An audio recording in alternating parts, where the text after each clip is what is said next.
Hello, this video is for people who are starting to think about reading tarot, maybe starting their own channel on YouTube, putting themselves out there and getting brave, and just the things that they'll encounter. If I could give some advice, I wish that people had given me when I started. So uh, here goes. One, we'll talk about what could affect your readings. And you do have to be aware that there are things that can affect your readings as you're going into this because you want to give the best reading possible, right? So these are things that I've learned affect me. Not all of them, but other ones I'm assuming would affect some people. For instance, I know not to take a certain medication before I read. I know when I take that medication, I don't read as well. So it's really identifying things in your life that are happening, that you're doing, that may affect you, and kind of putting two and two together when you realize that. So I always make sure when I take that medication, I don't do tarot card readings. It is what it is. I'm assuming drugs would do the same thing if you were on drugs.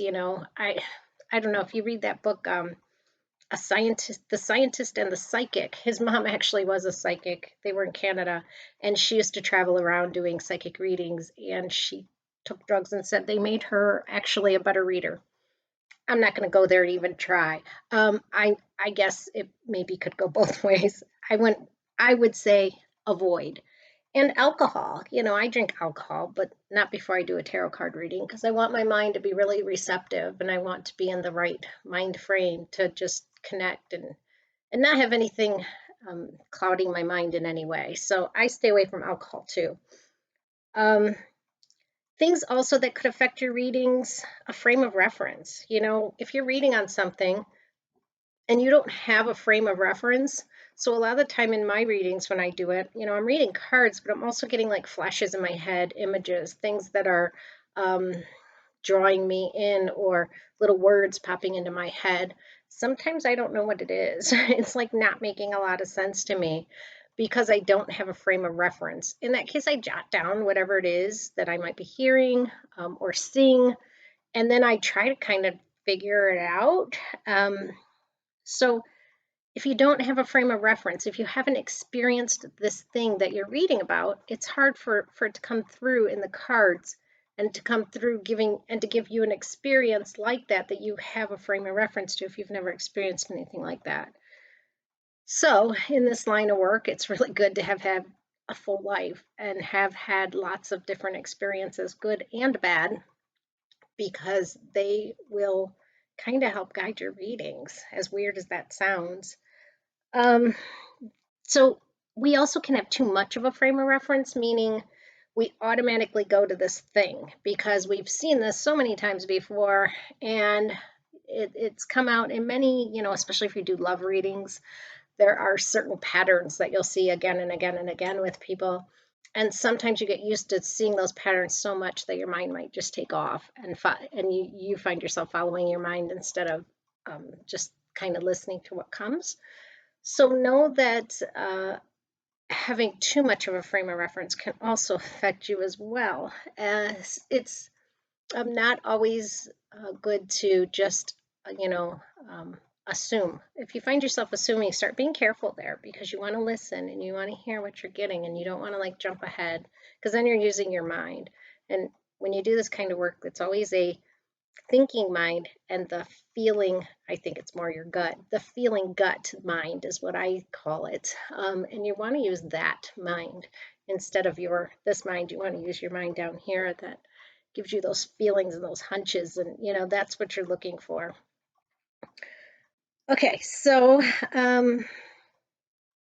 you can also be biased, of course. That goes back to kind of the same thing of, well, what has happened to me in my life? And you're reading cards and you may go into something feeling a certain way. I actually am biased all the time, if I'm going to be honest, because I go into a reading and my mind is telling me what happened. It's making, that's what our minds do. They make connections and references to this and that and come up with a scenario. We do it every day. It's what helps us survive.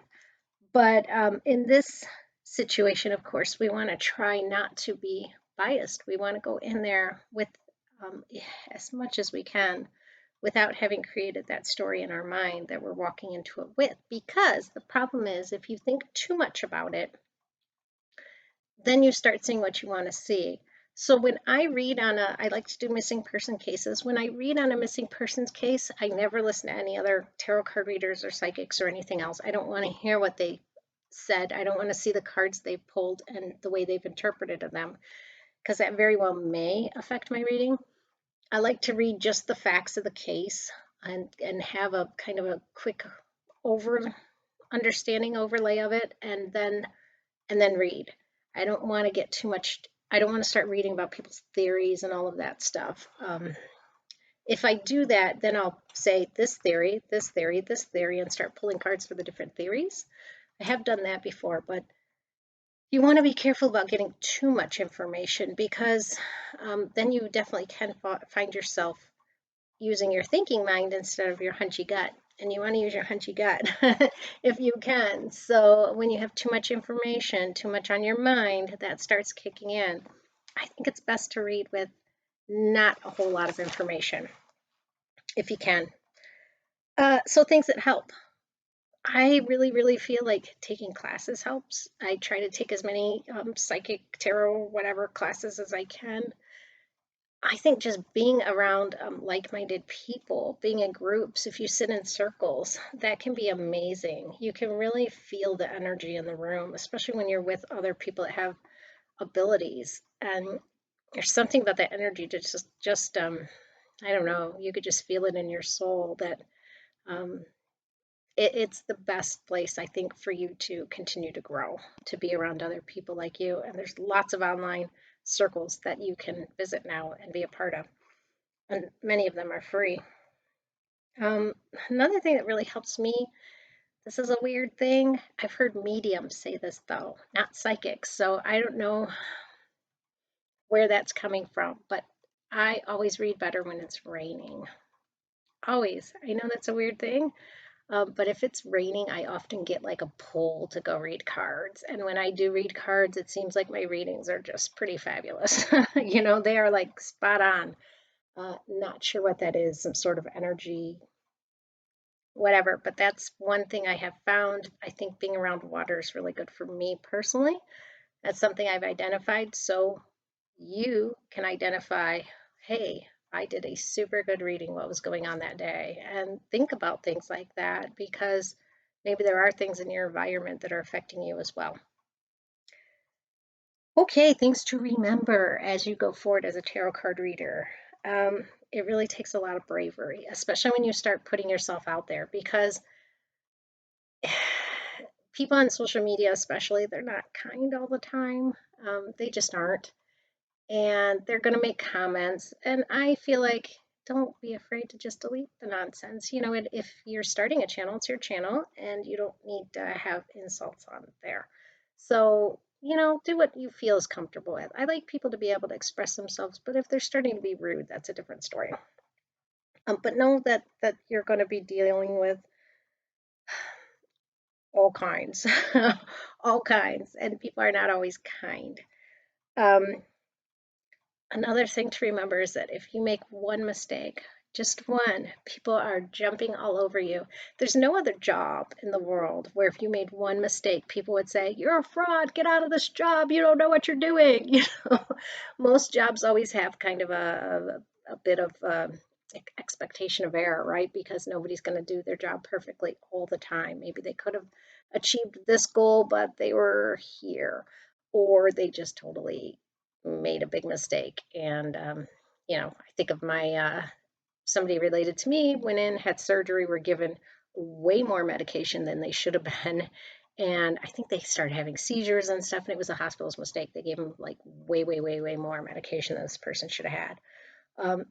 So these things happen in all jobs. Unfortunately, people make mistakes, and you're never going to interpret tarot cards 100% all the time, or the psychic messages that you get, the images that you're getting in your head. You do your best to interpret them, but sometimes it's difficult. It's not always easy. This is work, and you build upon it, and that's another thing that's important to keep building upon it. So what I mean by that is sometimes you will make mistakes. Go back, look at those mistakes. You see where you read the card wrong. You see where you interpreted something wrong. But that is in a weird way a blessing for you because now you've learned, right? Now you know when you get that card, it can be this or it can be that, and you just keep building on that knowledge that you will become a better and better reader. So try not to think of it as even though people are ready to crucify you because God forbid you read a card wrong. But try to remember that this is a learning experience for you and you're going to be a better reader because of it. So try to keep that in mind. You really are going to continue to build and build and build and build. And the only way you learn is by your mistakes, really. And the way I look at it is if you've learned something new, it wasn't a mistake. Because how else are you going to keep progressing in your card readings and in your psychic readings than to make a mistake every once in a while, interpret something wrong, and then go back and say, oh, I never looked at that way. And now, for now on, you will. So, know that mistakes are normal. Bias is normal. There's lots of things that come into play, but try to identify the things that really work for you and help you, and situations that help you. The times that you're reading really, really well, probably when you're sick, it's not going to be the time to read for people. And don't be afraid to tell somebody, I'm just not in the right frame of mind today. You had something, got in a car accident on the way home from work, and you've promised somebody you're going to do a reading for them that evening. Put it off. It's not right for you and it's not right for them because they're not getting the best of you at that moment either. For me, I need to be calm. I meditate before every reading, always meditate. I wait, I see what I'm going to get. I say little prayers, let me be your conduit, let me be your message, let the truth come through. Um, and just use me as your vessel of the truth. Let it not be my voice, but your voice.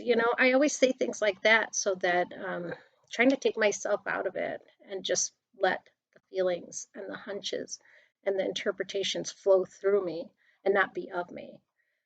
So find the things that work for you. Those are the things that work for me. I wanted to share that because it's hard when you start out. There's lots and lots that can make you want to stop. And I'm just here to encourage everybody not to stop. Just keep going. The mistakes and all of that are what's going to make you a better reader. So you got to look at it that way and just remember nobody does their job perfectly, and you won't, and that's okay. Just keep learning. Keep learning. That's what it's about. And that's why if you have this gift, you were given this gift to keep learning and to keep helping and sharing it with other people. So that's my advice for today to people who want to be tarot card readers. Good luck to you. Bye bye.